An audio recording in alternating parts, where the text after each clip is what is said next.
Bienvenue à votre émission Focus Biz, qui est l'émission qui donne la parole aux entrepreneurs et qui valorise les compétences et talents de la diaspora.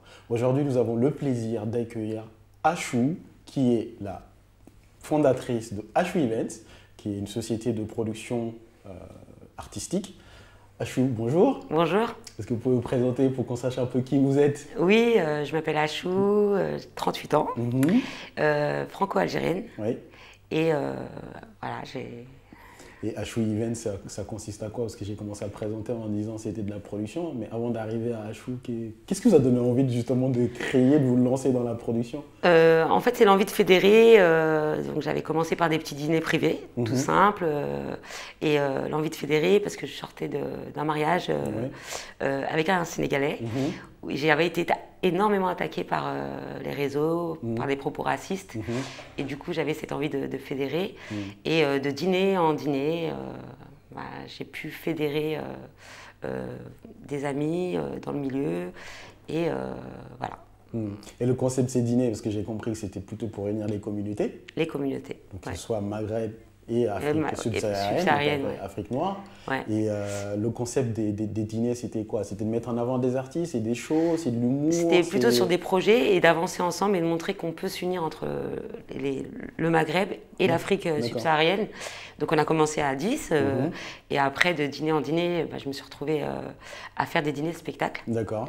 Et là, sur les scènes, j'ai mis des humoristes ou des chanteurs issus du Maghreb ou de l'Afrique subsaharienne. Et avec un public, il y avait plusieurs catégories sociales, mais voilà, j'ai pu unir et montrer qu'on peut vivre ensemble, on peut créer des projets ensemble, et voilà.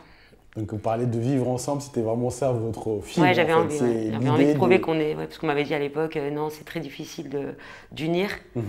Et je me suis dit, non, j'aime les challenges. Je me suis dit, et c'est possible. Vous l'avez fait. Ça remonte à quand, le premier dîner? Le premier, c'était en 2014, décembre 2014, après 2015, et puis 2017, 2018. J'en ai fait 2 là sur 2018. Donc voilà.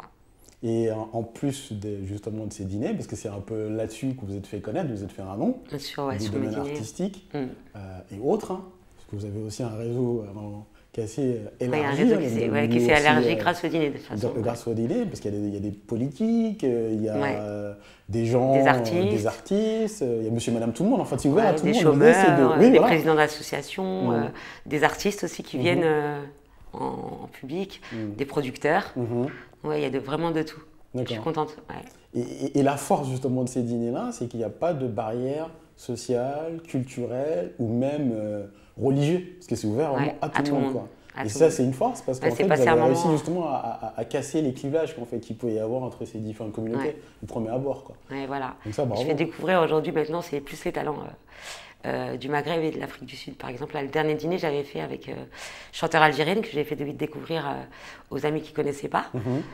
Et surtout la musique sénégalaise que je voulais faire connaître à ma communauté. Et c'était super. C'était le 1er novembre. Voilà. Et la production maintenant, parce qu'en fait c'est une autre, comment dire? En parallèle, pardon, j'ai oublié, j'avais été sollicitée par un producteur pour qui j'ai organisé 4 festivals d'humour. Donc voilà, c'est ce qui m'a aussi donné, qui m'a appris aussi sur le terrain et connaître aussi, maîtriser un peu plus ce côté artistique. Voilà.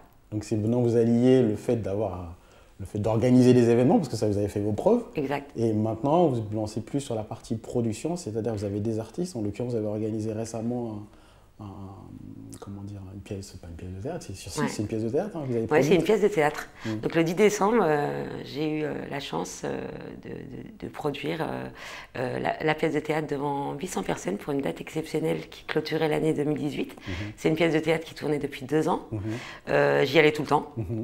En tant que spectatrice? En tant que spectatrice et amie, parce que j'ai une affinité avec les artistes. Ils étaient signés ailleurs et voilà, ils ne m'étaient jamais venu à l'idée de le produire. Et cet été, on en avait parlé et du coup, j'ai voulu le prendre comme un challenge, me dire je le ferai toute seule avec ma boîte de prod et je l'ai fait et aujourd'hui, je les signe et on est parti, on a fait une date vraiment exceptionnelle, vraiment c'était magique, 800 personnes. À Paris?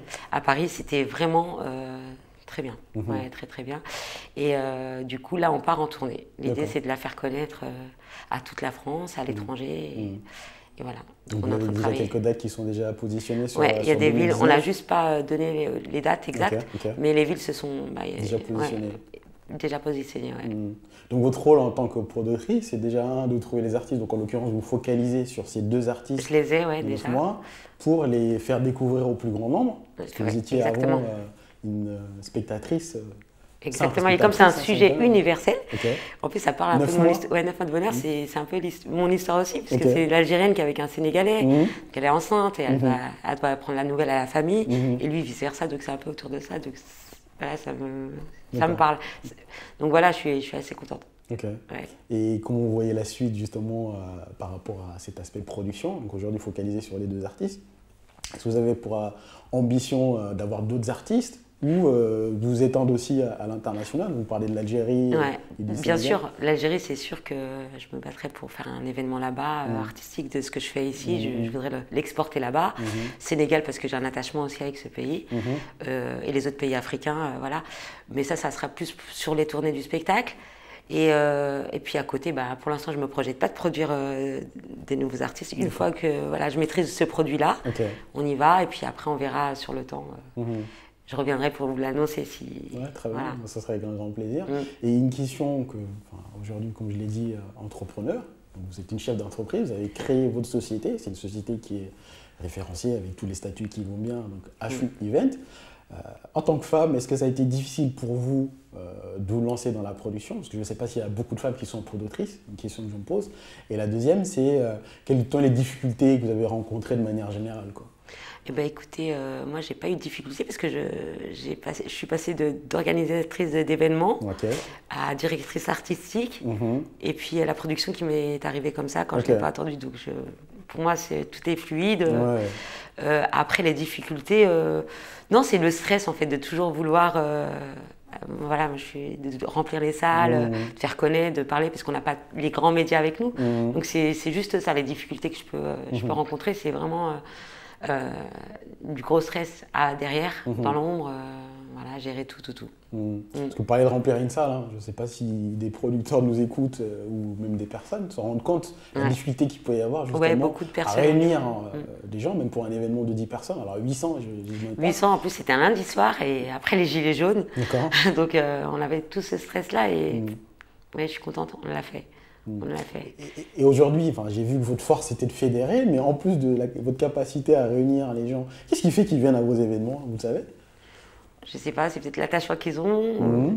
Parce que déjà, c'est des éléments de qualité aussi. Je suis proche d'eux, on est tous ensemble, j'essaie d'entretenir mes liens affectifs, d'écouter aussi les personnes. Parce que je reçois beaucoup de messages.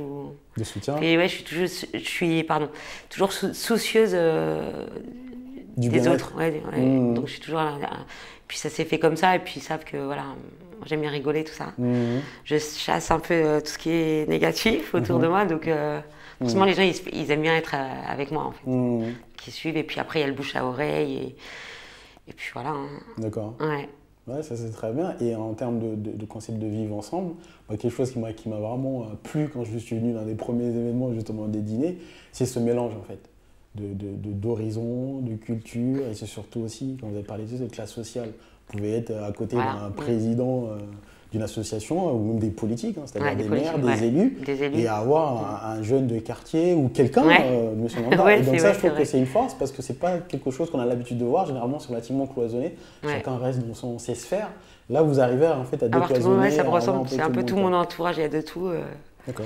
J'aime les gens, du coup, forcément, il n'y a pas de critères. Les gens humbles, c'est mon seul critère. Parce que j'aime la simplicité, et je crois même que c'est une force aujourd'hui, c'est la base. Vous donnez de l'amour aux gens, ils vous le rendent aussi. Exactement. D'accord, très bien. Et on vous souhaite vraiment le meilleur pour le spectacle. Merci. 9 mois de bonheur. 9 mois de bonheur. Donc que ça ne soit pas que 9 mois pour vous, ça soit plus, quoi. Plus, exactement. Le plus longtemps possible, et que ce soit un groupe, donc Ashu Event, qui soit présent en Afrique, bien évidemment, l'Algérie, le Sénégal et la France. Vous avez mentionné que vous étiez franco-algérienne. Donc vous avez à cœur de défendre ces deux cultures et ces deux pays, quoi. Et c'est ce que vous faites si bien. Ah, merci. Et on vous souhaite vraiment le meilleur pour la suite. Et je l'ai posé la question tout à l'heure, je vous la représente, en termes de perspective. Donc aujourd'hui, vous focalisez sur 9 mois de bonheur. Ouais. Mais j'ose espérer que d'ici quelques temps. Et l'humanitaire aussi, toujours. Ça, je le ferai derrière. D'accord. Parce qu'aujourd'hui, quand vous faites vos événements, vous mettez en avant non seulement les associations, vous reversez aussi quelques. Oui, je l'ai fait pour une ONG qui était partenaire. Mais là, vraiment, j'ai envie de me fixer. Je suis en train de voir avec une association et faire une démarche humanitaire avec le spectacle. J'en dis pas plus, je reviendrai pour vous en reparler. Ouais, très bien. Voilà. C'est vraiment une humaniste c'est normal. À part entière et défendez fièrement non seulement la France et l'Algérie. Exactement. Merci beaucoup, c'était un plaisir de vous avoir reçu. Merci Mamadou. À Choura. C'était Focus Biz, l'émission qui donne la parole aux entrepreneurs et qui valorise les compétences et les talents. Restez connectés et à très vite.